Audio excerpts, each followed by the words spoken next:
In this video, I'll be showing you how to remove age restriction on YouTube. If you find this video helpful, drop a like and subscribe. Now, you can do this on iPhone, Android, Samsung, whatever you might have.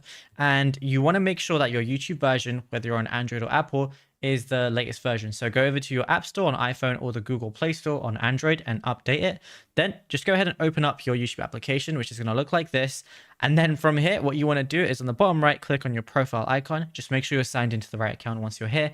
Then on the top right, go to the settings wheel.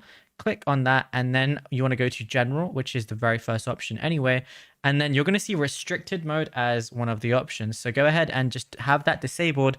Do not enable it. And then, yeah, you'll be good to go after that. And like I said, you can do this on iPhone, Android, Samsung, any phone you have or any device you have. It doesn't matter, even if you're on PC as well. It's as simple as that. Now, if you found this video helpful, be sure to drop a like and subscribe. And also, be sure to check out all our other tutorials that we've been posting on the channel as well.